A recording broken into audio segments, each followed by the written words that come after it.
Shalom, selamat pagi saudara yang kekasih. Pagi ini kita mau belajar Alkitab lagi. Ya. Kita sebagai orang Kristen diberikan kesempatan untuk belajar Alkitab. Kenapa Tuhan berikan kita kesempatan belajar Alkitab? Karena pada waktu kita sudah mati, kita nggak bisa belajar Alkitab lagi. Makanya Tuhan berikan kita kesempatan belajar Alkitab. Supaya apa? Supaya kita bisa mengenal Tuhan dengan benar. Yang namanya orang Kristen itu harus belajar Alkitab. Kalau orang Kristen nggak mau belajar Alkitab, maka dia nggak kenal Tuhan dengan benar. Ya, jadi belajar Alkitab itu nggak ada ruginya. Karena kalau kita belajar Alkitab, kita kenal Tuhan dengan benar. Bagaimana kalau orang Kristen yang nggak mau belajar Alkitab? Yang nggak kenal Tuhan. Bagaimana dia mau kenal Tuhan kalau nggak mau belajar Alkitab? Makanya banyak orang Kristen sudah puluhan tahun menjadi orang Kristen nggak kenal Tuhan. Karena dia nggak mau belajar Alkitab. Nah, bagaimana nasib orang yang nggak kenal Tuhan setelah mati? Dia binasa. Di dalam Alkitab ini mengatakan orang Kristen yang nggak kenal Tuhan itu akan binasa. Apa benar omongan saya ya? Kita baca aja di dalam Hosea 4 ayat 6, saya bacakan. Hosea 4 ayat 6. Umatku binasa karena tidak mengenal Allah.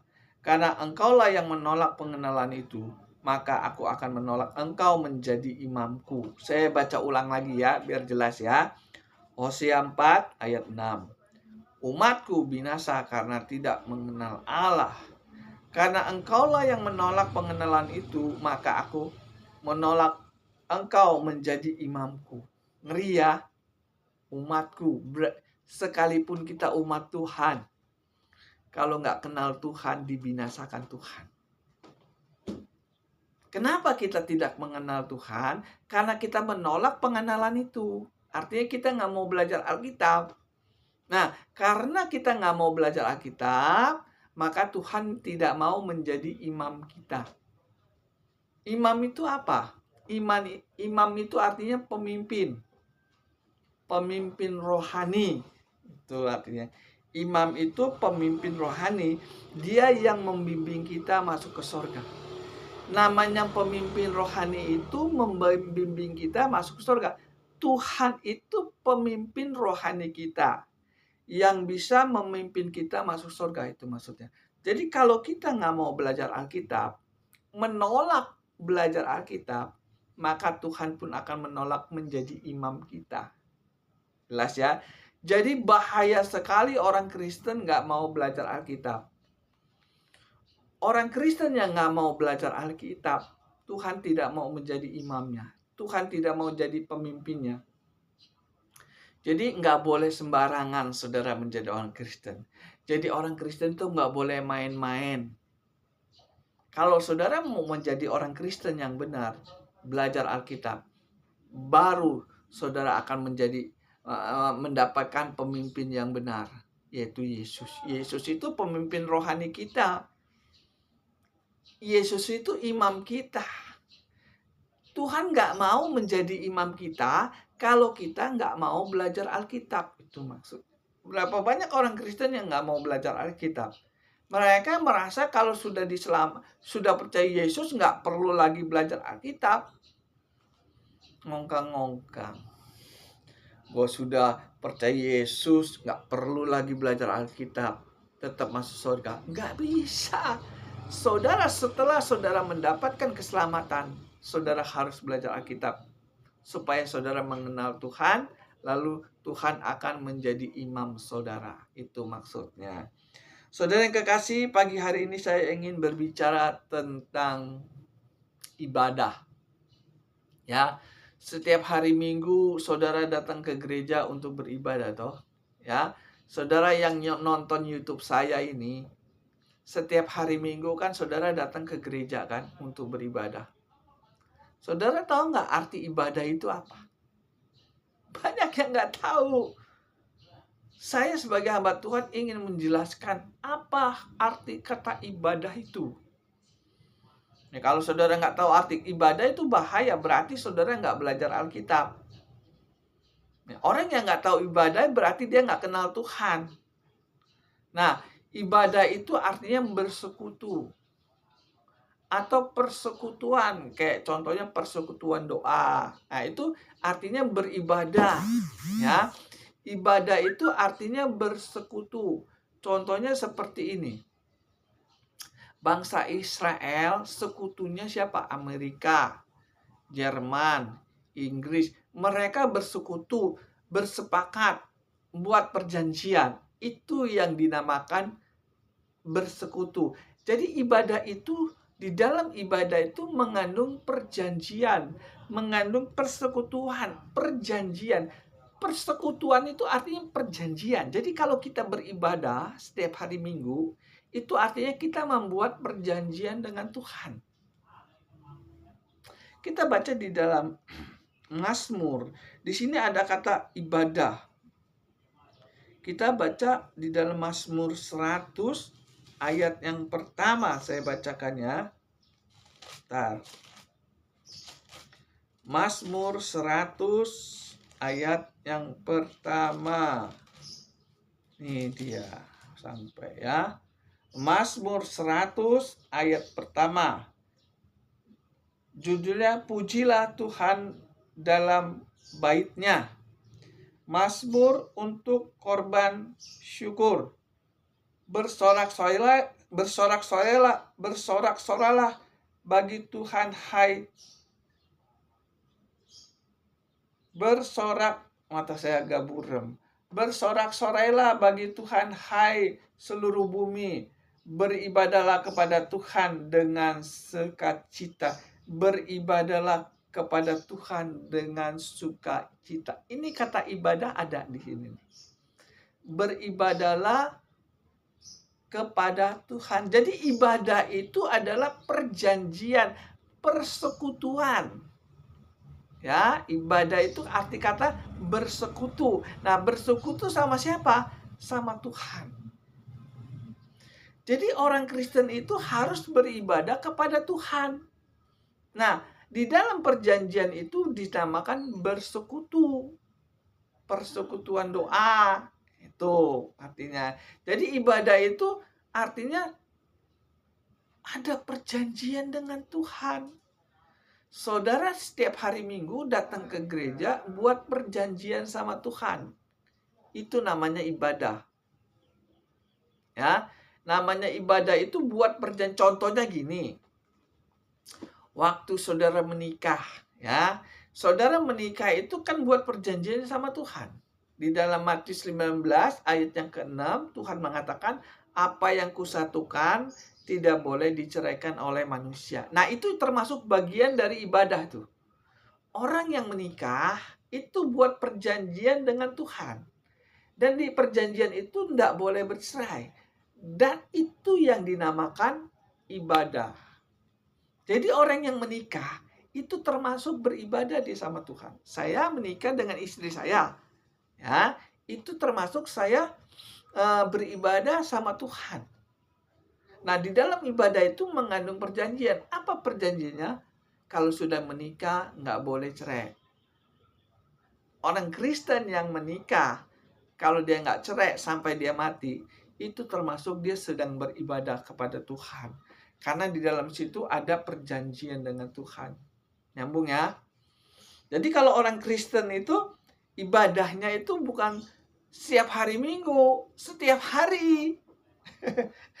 Setiap hari saya beribadah. Karena apa? Karena saya buat perjanjian dengan Tuhan. Kalau saya nikah, nggak boleh bercerai. Itu bersekutu. Atau buat perjanjian sama Tuhan. Atau beribadah. Jadi kalau orang Kristen yang beribadah itu setiap hari. Setiap jam. Setiap menit saya beribadah. Artinya buat perjanjian dengan Tuhan, bersekutu dengan Tuhan. Bagaimana kalau orang yang membatalkan perjanjian? Bagaimana orang yang melanggar perjanjian? Maka dia putus hubungan dengan Tuhan. Contohnya saya menikah, saya cerai. Nah, saya membatalkan perjanjian dengan Tuhan. Ya kan? Kalau saya sudah membatalkan perjanjian dengan Tuhan, maka saya tidak bersekutu lagi dengan Tuhan. Maka saya tidak beribadah lagi sama Tuhan. Itu maksudnya. Jadi orang Kristen yang bercerai, berarti dia membatalkan perjanjian dengan Tuhan.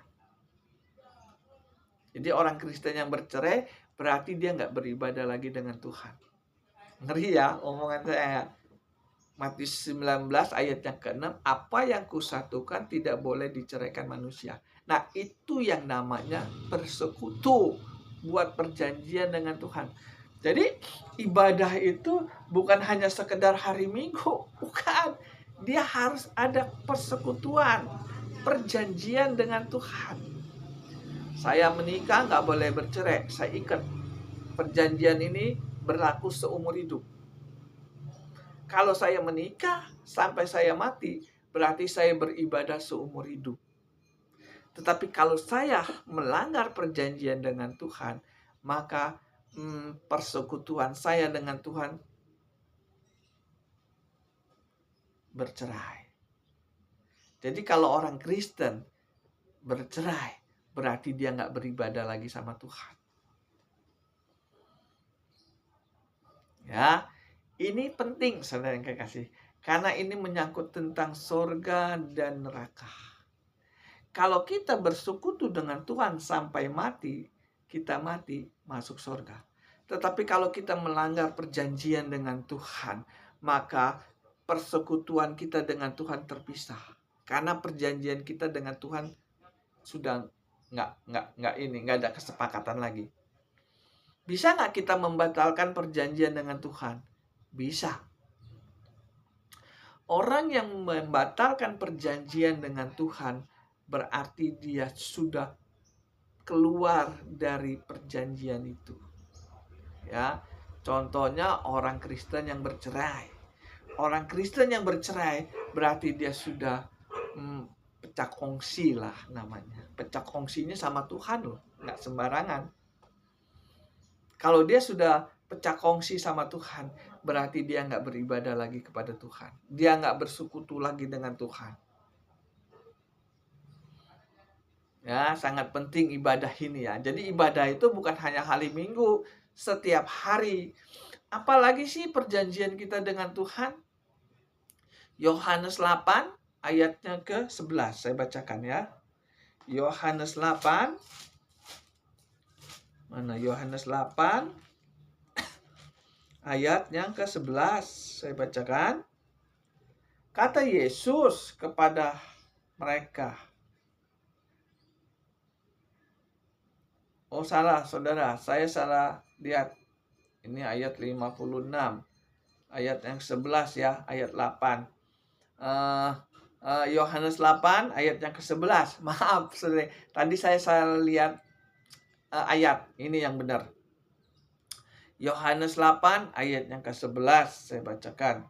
Jawabnya, tidak ada Tuhan.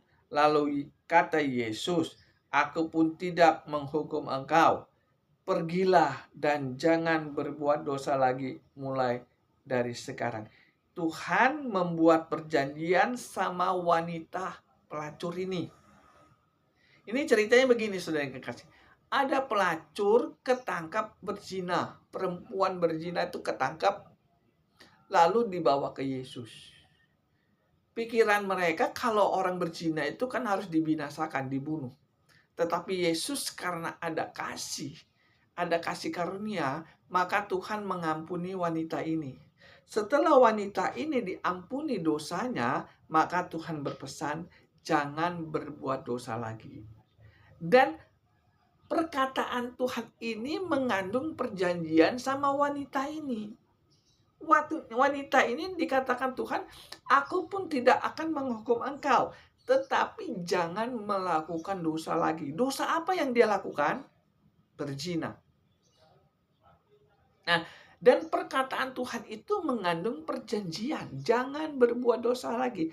Wanita ini harus memegang perjanjian ini. Nah, orang yang memegang perjanjian ini, itu yang disebut bersekutu. Sekutu itu artinya buat perjanjian. Dan orang yang membuat perjanjian dengan Tuhan, itu yang dinamakan orang yang beribadah. Jadi kalau orang Kristen, dosanya sudah diampuni, lalu Tuhan mengatakan jangan berbuat dosa lagi, itu namanya kita bersekutu dengan Tuhan. Orang Kristen yang gak mau melakukan dosa lagi, berarti dia sedang bersekutu dengan Tuhan, buat perjanjian dengan Tuhan. Dan orang yang buat perjanjian dengan Tuhan, itu yang namanya beribadah kepada Tuhan. Jadi ibadah kepada Tuhan itu adalah orang yang membuat perjanjian dengan Tuhan. Apa perjanjiannya? Kalau kamu dosamu sudah diampuni, jangan berbuat dosa lagi. Itu namanya beribadah. Jadi ibadah itu nggak setiap hari Minggu. Setiap hari kita harus ibadah.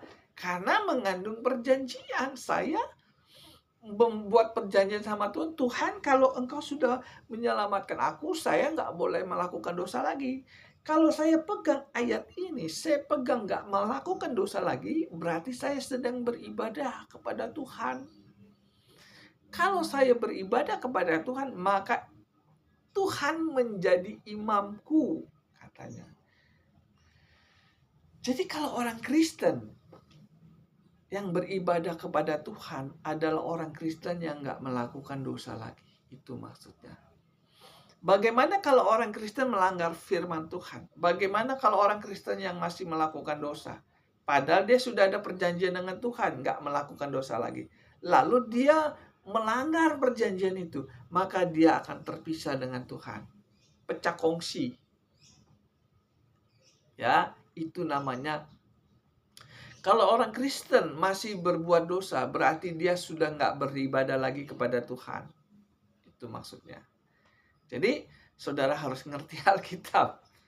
Sekalipun saudara orang Kristen, sekalipun saudara seorang hamba Tuhan, kalau saudara masih melakukan dosa, saudara nggak beribadah lagi sama Tuhan. Ya, kalau saudara sudah tidak beribadah lagi sama Tuhan, berarti saudara tidak bersekutu lagi dengan Tuhan. Kalau saudara tidak bersekutu dengan Tuhan, berarti pemimpin saudara bukan Tuhan lagi.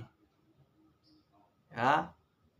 Saudara yang kekasih, di dalam Mazmur 100 ayat 1 dan 2 di situ dikatakan beribadahlah kepada Tuhan. Itu artinya buatlah engkau perjanjian dengan Tuhan.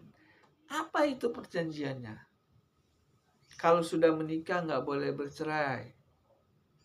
Ya. Kalau sudah diampuni dosanya jangan berbuat dosa lagi. Tuhan katakan harus hidup kudus. Itu perjanjian semua itu dengan Tuhan. Dan kalau kita klaim, kita sepakat nggak berbuat dosa lagi, mau hidup kudus, maka itu yang dinamakan beribadah kepada Tuhan. Orang Kristen yang beribadah kepada Tuhan adalah orang Kristen yang nggak bercerai. Orang Kristen yang beribadah kepada Tuhan adalah orang Kristen yang nggak mau melakukan dosa lagi. Bagaimana kalau orang Kristen yang bercerai? Bagaimana orang Kristen yang masih berbuat dosa lagi? Maka dia pecah kongsi dengan Tuhan. Kalau dia sudah nggak bersekutu lagi dengan Tuhan, berarti dia nggak beribadah lagi dengan Tuhan. Kalau saudara nggak beribadah dengan Tuhan, saudara mati, maka saudara nggak bisa sampai ke surga. Kalau saudara sudah pecah kongsi dengan Tuhan, maka pemimpin saudara bukan Tuhan lagi. Padahal pemimpin kita mantap. Karena pemimpin kita lah yang bisa bawa kita ke surga. Makanya di sini di dalam Mazmur kita baca ulang ya. Mazmur 100. Bentar. Jauh nih. Ini dia. Mazmur 100 ayat pertama. Mazmur untuk korban syukur. Bersorak-sorailah bagi Tuhan, hai seluruh bumi. Beribadahlah kepada Tuhan dengan sukacita. Beribadahlah kepada Tuhan. Tergantung saudara. Mau nggak beribadah kepada Tuhan? Kita bisa beribadah kepada iblis. Bisa. Yudas Iskariot beribadahnya kepada iblis loh. Jangan macam-macam. Jadi di Alkitab ini dikatakan beribadahlah kepada Tuhan. Berarti kita bisa beribadah juga kepada iblis. Betul nggak? Namanya beribadah kepada Tuhan berarti buat perjanjian dengan Tuhan. Bagaimana kalau kita buat beribadah kepada iblis? Berarti kita buat perjanjian dengan iblis. Yudas Iskariot tidak beribadah kepada Yesus. Dia beribadah kepada iblis. Apa benar omongan saya ya? Kita baca di dalam Yohanes. Yohanes 13 ayat yang kedua. Mereka sedang makan bersama dan iblis telah membisikkan rencana dalam hati Yudas Iskariot untuk mengkhianati dia. Ayat yang ke-27 saya bacakan. Dan sesudah Yudas menerima roti itu, ia kerasukan iblis. Jelas sekali Yudas Iskariot buat perjanjian dengan iblis untuk mengkhianati Tuhan. Lalu iblis masuk ke dalam Yudas Iskariot. Jadi hamba Tuhan pun bisa buat perjanjian dengan iblis. Yudas Iskariot hamba Tuhan loh. Dia buat perjanjian dengan iblis untuk mengkhianati Tuhan.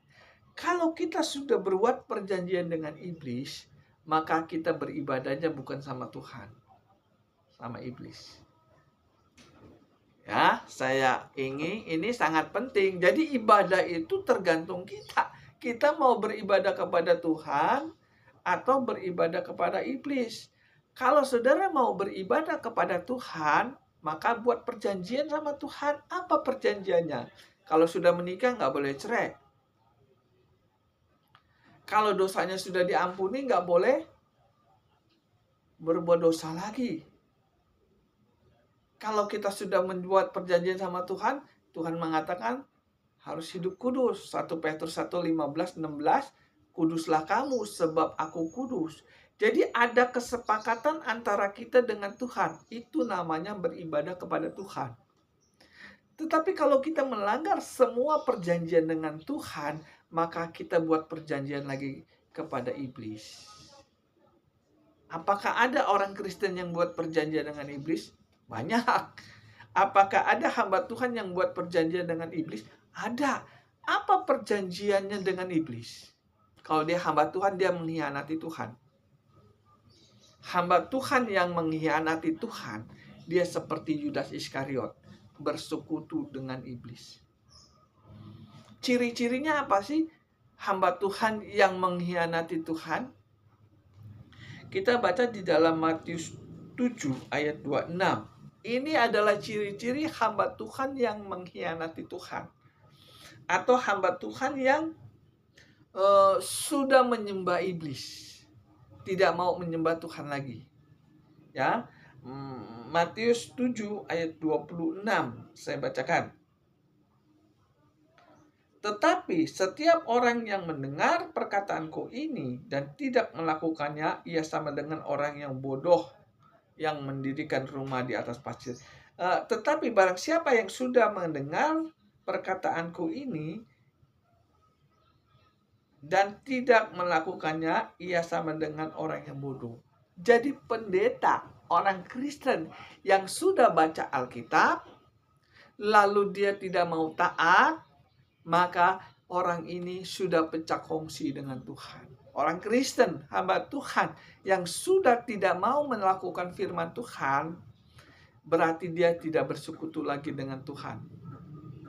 Bersekutunya dengan iblis. Makanya di dalam Matius 7 ayat 22-23, hamba Tuhan ini setelah mati mau masuk surga, Tuhan tolak. Nyala engkau dari hadapanku. Kalian pembuat kejahatan. Kejahatannya di mana? Tidak mau melakukan perintah Bapa yang di sorga. Itu yang dinamakan jahat. Orang Kristen, hamba Tuhan yang masih melakukan dosa, dia pecah kongsi dengan Tuhan. Dia nggak bersekutu lagi dengan Tuhan. Dia bersekutunya dengan iblis. Kalau iblis mau aja. Kalau saudara melakukan dosa, sekalipun saudara orang Kristen, sekalipun saudara hamba Tuhan, kalau saudara masih hidup dalam dosa, berarti saudara bersekutu dengan dosa, bersekutu dengan iblis. Ya, jadi saudara harus ngerti Alkitab. Kata ibadah itu artinya bersekutu. Bersekutu artinya buat perjanjian.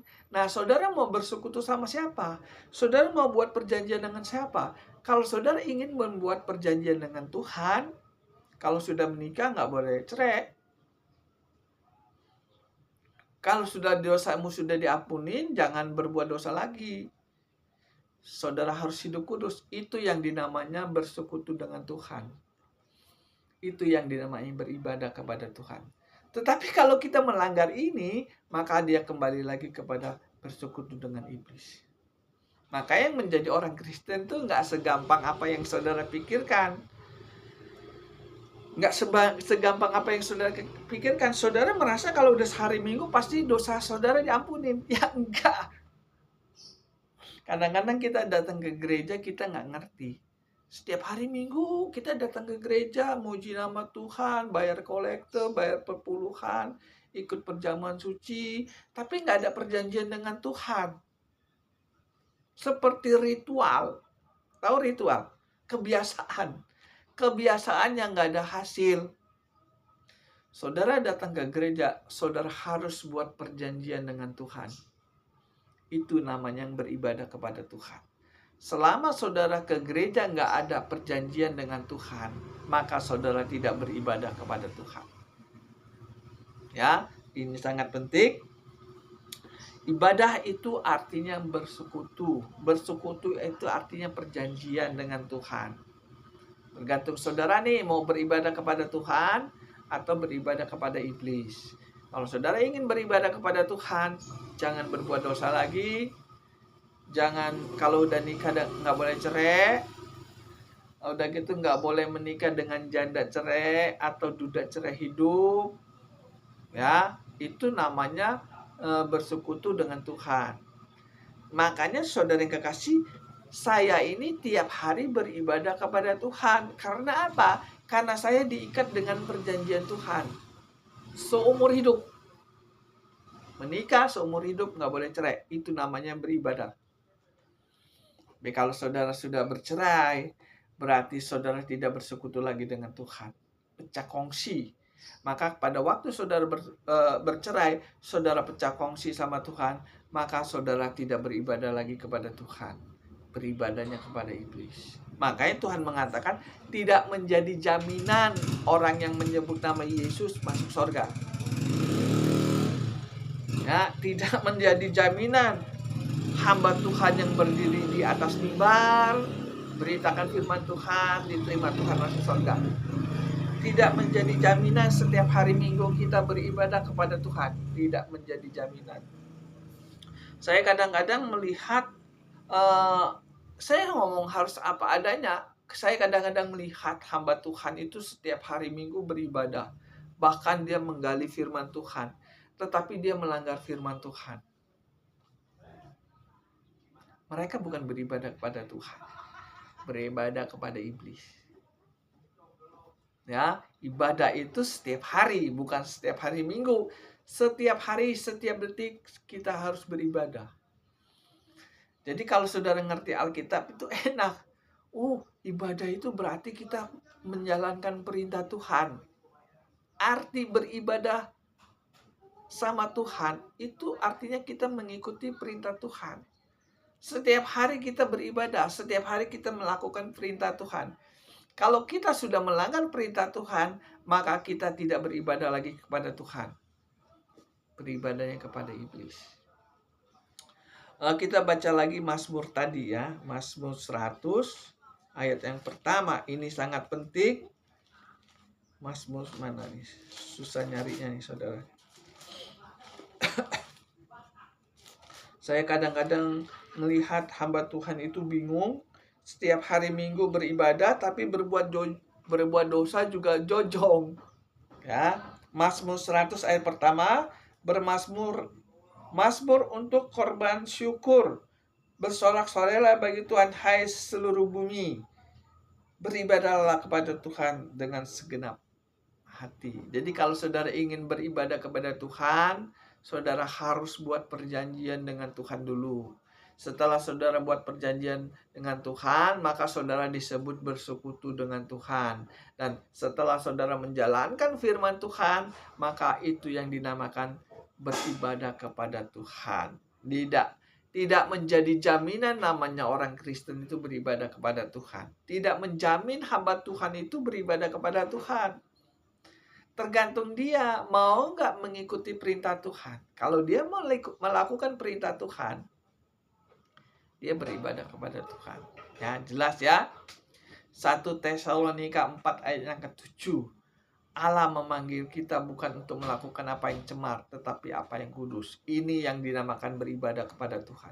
Jadi kalau kita hidup kudus, berarti kita beribadah kepada Tuhan. Lalu ayat 8 lagi ada. Barang siapa yang menolak ini, dia bukan menolak manusia, tapi menolak Tuhan. Jadi kalau orang Kristen gak mau hidup kudus, berarti dia menolak Tuhan. Karena dia menolak Tuhan, maka dia beribadahnya bukan sama Tuhan. Ya, kalau saudara kurang jelas masalah ini, saudara bisa hubungi saya. Ini sangat penting karena ini menyangkut sorga dan neraka. Ya, saya ulangin lagi. Kalau saudara ingin beribadah kepada Tuhan, berarti saudara bersekutu dengan Tuhan. Setelah saudara ada perjanjian dengan Tuhan, maka saudara disebut orang yang beribadah kepada Tuhan. Simpelnya gini, ringkasnya sebegini. Kalau kita masih melakukan dosa, kita bersekutu dengan dosa.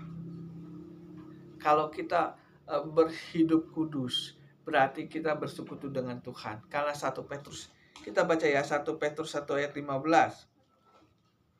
1 Petrus 1 ayat yang ke-15. Tetapi hendaklah kamu menjadi kudus di dalam seluruh hidupmu, sama seperti Dia yang kudus, yang telah memanggil kamu, sebab ada tertulis, kuduslah kamu, sebab aku kudus. Jadi kalau kita hidup kudus, berarti kita bersekutu dengan Tuhan. Karena kita bersekutu dengan Tuhan, maka kita disebut beribadah kepada Tuhan. Bagaimana kalau orang Kristen yang gak mau hidup kudus? Berarti dia gak menyembah Tuhan.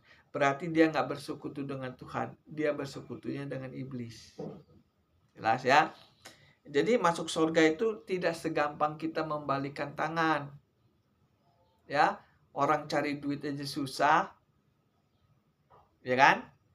Cari duit susah, apalagi orang miskin. Cari duit, wow, sampai kucur keringatnya sampai kucur ke pantat-pantat, dapatnya paling berapa kalau orang miskin? Cari duit susah. Cari surga juga susah. Nggak segampang kita membalikan tangan. Kadang-kadang saya ngelihat hamba Tuhan kalau khotbah itu seenak jidat. Dia merasa surga itu murah. Surga itu mahal, saudara yang kekasih. Harus ada perjanjian dengan Tuhan. Surga itu mahal. Mahal surga itu. Makanya untuk mendapatkan surga itu tidak seperti kita membalikkan tangan. Nggak hanya percaya saja masuk surga, mujizat masih ada. Itu kan gampang. Merem juga bisa.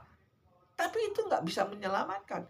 Yang bisa menyelamatkan belajar Alkitab. Hosea 4 ayat 6. Umatku binasa karena tidak mengenal Allah. Karena engkau menolak pengenalan itu, maka aku menolak engkau menjadi imamku. Jadi mau nggak mau, kalau saudara ingin tinggal di sorga, saudara harus belajar Alkitab. Jangan kalau sudah percaya Yesus, sudah seminggu sekali ke gereja. Dengar khotbah juga belum tentu khotbahnya sesuai dengan Alkitab. Yang penting gua datang hari Minggu ke gereja, selesai. Minggu depan datang ke gereja lagi. Seru, tapi nggak ngerti, nggak kenal Tuhan. Sia-sia kita menjadi orang Kristen. Jadi saudara yang kekasih, kalau ingin menjadi orang Kristen itu jangan tanggung-tanggung. Rugi. Jadi orang Kristen mati masuk neraka. Rugi. Harusnya masuk surga, masuk neraka. Rugi. Dasarnya karena nggak kenal Tuhan. Kalau saudara kurang ngerti masalah ini, saudara harus belajar. mumpung masih hidup, Tuhan berikan kita kesempatan untuk belajar Alkitab. Kalau saudara nggak kenal Tuhan, saudara mati, saudara binasa. Ini masih ada waktu nih, kita belum binasa nih, masih hidup. Kalau saudara tidak mengenal Tuhan dengan benar, Tuhan masih berikan kita waktu sebelum mati. Kalau saudara nggak kenal Tuhan, saudara bisa belajar sama saya. Bukan saya suzon ya. Tugas saya memang harus menjelaskan seperti ini. Ya, tugas saya juga kalau melanggar firman Tuhan, saya juga nggak masuk surga. Sama saudara. Saya nggak sombong. Saya tahu kalau saya melanggar firman Tuhan, saya juga nggak masuk surga. Saudara sama saya tuh sama. Kalau melanggar firman Tuhan, nggak bisa masuk surga. Cuman saya tahu, saudara belum tahu. Makanya kalau saudara ingin tahu, yuk kita sama-sama belajar Alkitab. Ini yang saya lihat ini. Lagi itu saya ngomong. Ini kalau kita lihat di sini, ini adalah orang Kristen yang nggak beribadah kepada Tuhan. Ini orang Kristen yang beribadah kepada Tuhan. Nah, pelajaran ini banyak orang yang nggak tahu. Nah, ini orang Kristen yang masih berbuat dosa. Dia menyembah iblis. Ini orang Kristen yang hidup kudus. Makanya saudara kalau ingin belajar belajar yang di belakang sini, saudara bisa hubungi saya, kita belajar. Saya nggak cari duit. Saudara nggak usah bayar saya. Saudara kasih saya ongkos saja. Saya butuh ongkos juga kan? Saudara kasih saya ongkos, saya datang. Saya ajarin ini. Ya, saudara kalau mau belajar Alkitab jangan tanggung-tanggung. Cukup 2-3 kali pertemuan saudara ngerti. Nggak usah perlu bertahun-tahun. Cukup saya aja yang bertahun-tahun belajar Alkitab. Ya, apalagi kalau udah ada umur. Apalagi kalau sudah ada umur, banyak uang, kaya, apalagi yang mau dicari. Ya inilah, kalau saudara belum mendapatkan sorga, cari mumpung masih hidup. Matius 6 ayat 33, carilah dahulu kerajaan Allah. Jadi nggak menjadi jaminan orang Kristen itu sudah mendapatkan sorga. Kalau dia nggak ngerti Alkitab, zong, menjadi orang Kristen. Percuma jadi orang Kristen kalau mati nggak masuk sorga. Betul nggak? Kita berdoa. Tuhan, terima kasih atas firman-Mu pada pagi hari ini. Ajari kami beribadah kepada Engkau yang benar, sesuai dengan firman Tuhan. Orang yang beribadah kepada Tuhan, pemimpinnya adalah Tuhan sendiri.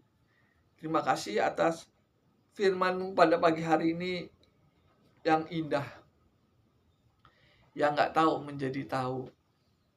Tuhan, berkati orang yang melihat YouTube ini dan berkati juga saya yang memberitakan kebenaran firman-Mu.